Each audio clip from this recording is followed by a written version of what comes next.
What's up, BBO crew? This is your boy Perfect Blue, and this week I'm back with another battle for you. This is week 3, and we're 2-0. That's a solid start. I'm basically a pro. Our opponent's name is GarchompTheGod. He's really cute and handsome, and has a nice bod. His team is called the Talonflames, with Zekrom and Ash Ninja. It's really not that lame. Anyways, it's all for fun and games. Let's get into the battle, and for the top, we'll aim. I'm blessed, honestly. Anyways, yeah, let's get into it. Austin has the Zekrom, Ash Ninja, Mega Diancie, Excadrill, Serena, Alolan Marowak, Araquanid, Licky, Staraptor, and Hippopotas. Looking at his team, his Uber is Zekrom. Well, I guess Ashgren technically counts as an Uber, but it's an OU, so it's really not that busted, guys. Anyways, yeah, Zekrom is his Uber. Groudon takes on Zekrom really well. I'm not really worried about that. Ashgren's an Ashgren. I guess I have the Clef and Bulu, but it can run like Gunk Shot, I guess, for it. So, for those threats, so it could be a bit annoying. Mega Diancie, I kind of need Groudon to check that too. Mega Diancie is a very annoying threat to my team. Excadrill, I can play around with grassy terrain so that Earthquakes don't do as much, but otherwise Excadrill is also a big threat to me. Serena, didn't really expect this. I have a Groudon and a Zardex. Like, sure, my ground type, it is a ground resist, but it's not a Groudon resist, if you get my gist. Alolan Marowak, had an okay matchup, I guess. Flare Blitz in the sun could have been annoying for me, but I just had too much to outspeed and overpower it, I feel. Araquanid, webs are annoying. Mega Diancie plus webs are very annoying. Good thing my Defogger and Rapid Spinner are a Zardex and a Pheromosa, so that's pretty unfortunate. Licky, wasn't really afraid of that. I had a lot to break through it, but Cloud9 could be annoying with the Groudon, as Fire Punch won't do as much, but Precipice Blaze just destroys it anyway, so yeah. Staraptor's a huge threat to me. Something like a Scarf Staraptor, if I'm not +1 speed with my Pheromosa, then that can be very annoying. Groudon, I feel I'm very reliant on keeping that healthy as well as maybe the Clef, because Clef's able to take a hit and knock off, which, spoiler, I'm running knock off. Insane. Yeah, anyways, let's get... Oh, he has a Hippopotas also. It's Baby Hippo. Baby Hippo's insane, okay? Anyways, team I brought, we have Dual Screens Raikou with Volt Switch and Hidden Power Ground. Felt like this was a cool set. I could set up screens and set up with my one of my setup mons, which I have a couple here. One of the setup mons though is the Pheromosa. I have the Shockwave, Bug Buzz, Focus Blast, Quiver Dance. Could not touch a Alolan Marowak, but that's fine. Shockwave is nice for... Is it Ashgren? No, Araquanid, I think. Araquanid Staraptor kind of hit those, so that was kind of nice. Clef, we're running a max defense set. Oh, by the way, Pheromosa's Victinium Z, right, because like, Clef is another one I'm bringing, max defense, Stealth Rock, knockoff, soft boiled Moonblast, kinda generic, I guess. Tapu Bulu, we're bringing Spadef Bulk Up with Sub, Horn Leech Seed. His grass resists are Alolan Marowak and Serena, and I guess Zekrom, but I could deal with the Zekrom I felt, so that wasn't really the biggest threat. We also have a Zardex. We're running Swords Dance, 3 attacks. I just felt like this was a really good breaker against this team. It could really break through things such as the Zekrom. It's not really one-shot by anything either, except like Mega Diancie or Drill. I could outspeed the Drill and like break that as well, which is really nice. So, that's nice to have with my Zard. We're just running Dragon Claw, Earthquake, Flare Blitz, as that's a cool Zard. And last one we have is Assault Vest Groudon. I felt like this was my best check to really everything. I'm very reliant on this one. I can't let it get chipped down. Precipice Blade, Stone Edge, Fire Punch, Rock Tomb. Yeah, it's Groudon, so it does Groudon things. So anyways, as you can see, Austin decides to bring the Araquanid, Excadrill, Mega Diancie, Staraptor, Hippopotas, and Ashgren. So no Zekrom, kind of expected, didn't really have the best matchup against my team, so that's fair. Anyways, let's get right into the game. My plan, lead Raikou, get screens up, and work from there. So that is what I'm going to do. So, yeah, let's get into the battle. We are challenged by Pokemon Trainer Austin, and I'm going to send out Ziggy the Raikou. Amazing, dual screens Raikou. I've been bringing Calm Mind a lot, so I'm hoping he bites on that a bit, so, yeah. Araquanid comes out, he cannot really stay in. I guess he can technically get up webs, but, Araquanid is bulky enough to be able to take a hit from this thing, so, yeah. He's just going to switch, though, into his Hippopotas, as I'm going to, I believe, set up a Reflect. Baby Hippo, it's a threat, boys. A Violite, no joke, and Baby Hippo's a bulky boy. So, yeah, Raikou's going to take some Sandstream damage. That's a bit, okay. I'm just going to go into my Tapu Bulu. I felt like he wasn't going to Toxic. He was either going to Earthquake or get his rocks up.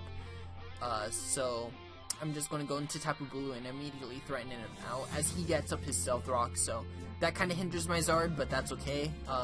Another reason I wanted Sword Dance Zard was so I could, like, that could be a potential lead, and I could really break things with it early. So here I'm just going to set up a sub on this Hippopotas as he's going to Toxic, and, yeah, this, Bulk Up Bulu can be very annoying depending on, the rest of his team. So, he has to basically sack something, I feel, because Excadrill, Mega Diancie, and Ash Greninja, and I guess Staraptor, they all outspeed it, but the problem is, like, Bulu gets off a lot of damage on them, so that's really nice. So here I'm just going to Horn Leech, kind of scout out. If he was Whirlwind, I wanted some damage on it. So, as you can see, we do almost half to this Araquanid. Kind of shows he's a defensive one with, a bit of bulk. The helmet obviously proves otherwise, so here I'm just going to bulk up. I have the Reflect up, keep that in mind. So with the sub and the bulk up, I can set up on this thing.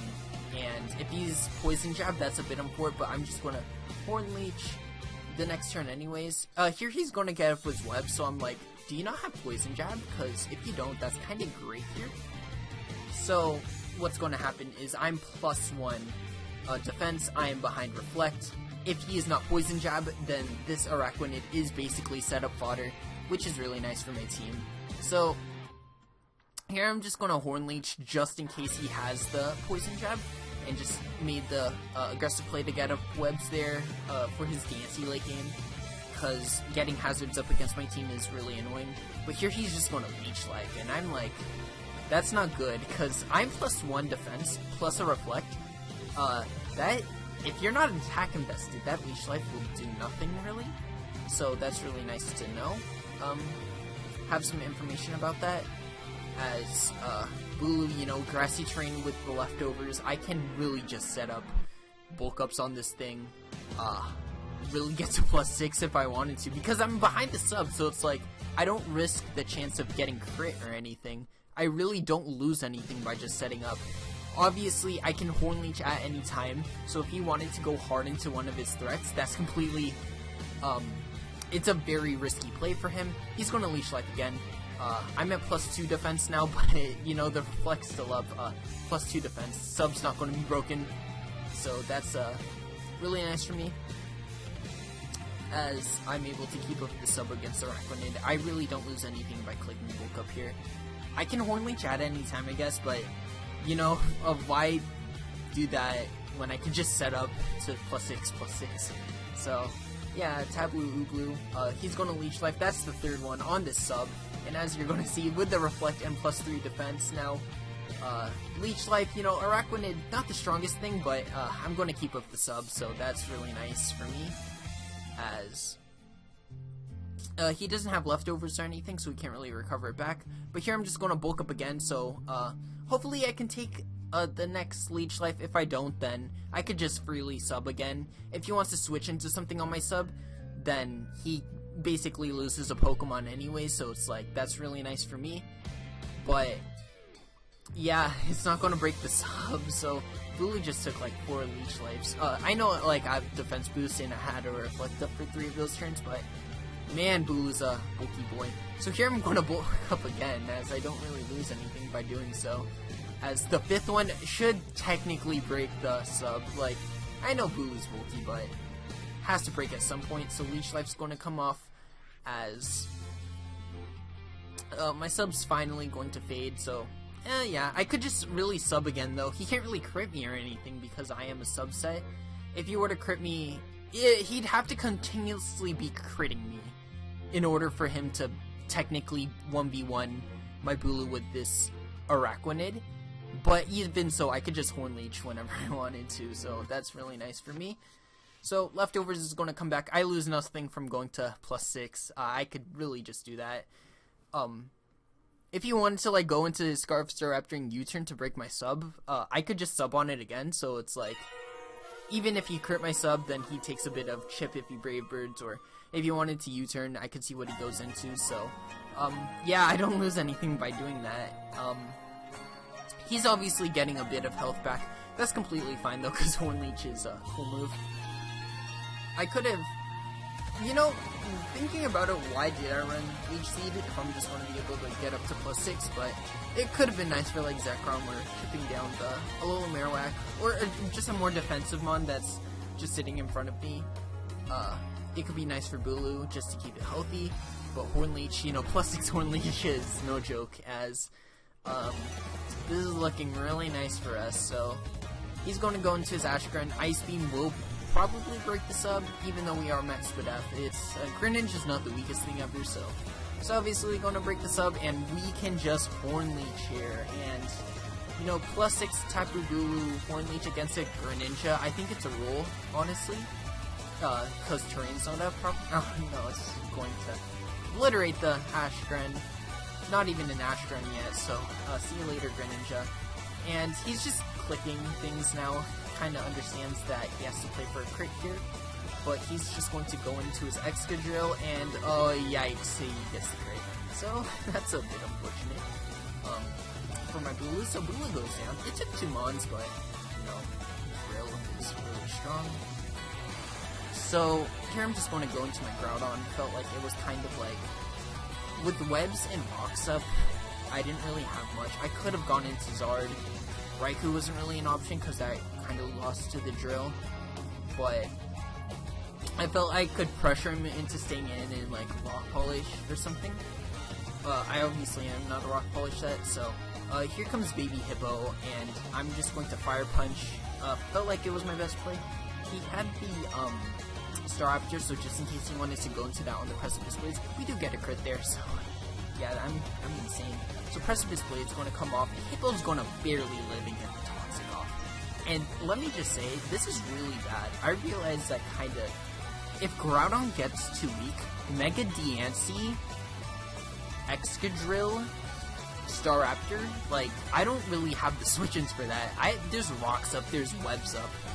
It's very hard to deal with, so Hippo's going to go down, but it did its work. It did its job, guys. It got Upstand, I guess.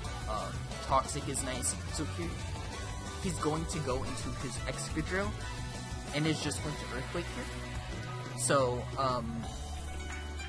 yeah, he gets a lot of damage off because it's a Life Orb Earthquake. But here I can just Precipice Blades and really just knock this thing back, so see you later, Drill. Could have Fire Punch there technically, I guess, but nah, we don't go for that.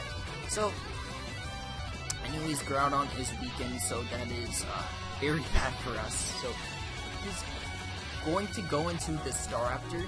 So, he shows Intimidate, which is interesting, I guess. I guess, like, Reckless, Staraptor is just a strong boy, so, like, why would he need to?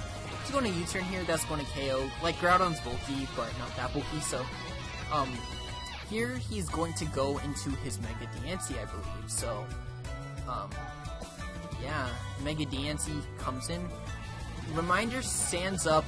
I kind of forget, so I'm like, okay, I'm going to go into Raikou. But, you know, Sand Boost, boosts Spadef. So, Raikou can take the hit from this Diancie, but you know, I need to play for a T-Bolt para. I forget about T-Bolt, I guess, and I didn't realize it was my only win con thinking about it. So I'm actually going to go for the Hidden Power Ground, as he goes for the Calm Mind. So, yeah, Sands up. So this is basically a +2 split FD, and this Raikou, it's a screen storm, so it's not really designed to, you know, take this on.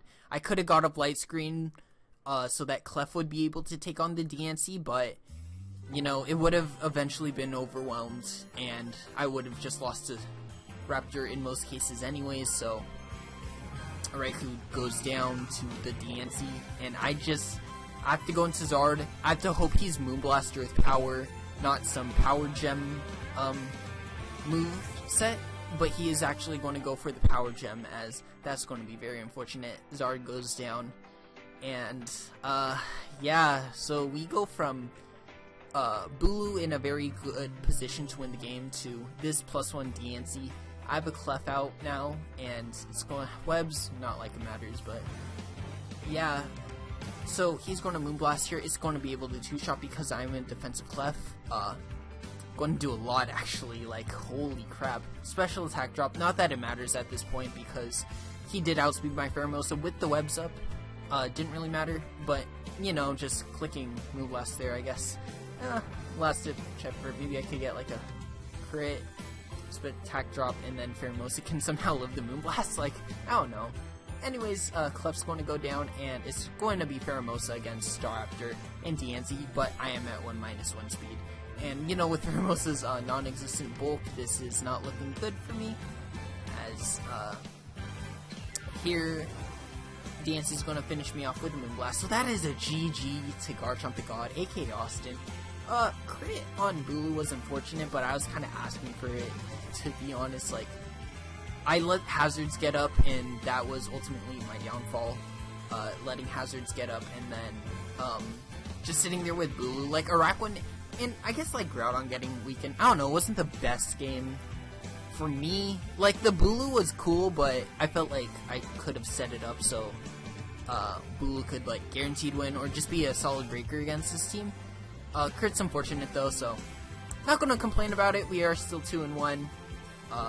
Next week we are against JV Westside, coach of the Arkansas Razorbacks, I believe? Razorwinds? Razorwinds, yeah, I'm sorry. Anyways, that's just GG to GarchompTheGod. Be sure to check him out if you haven't already. He's a cool guy. And yeah, unfortunately we moved down to 2-1. That's okay, we're still in a really good position. Really like the team. And, yeah, peace guys. Remember to share posts in the comments.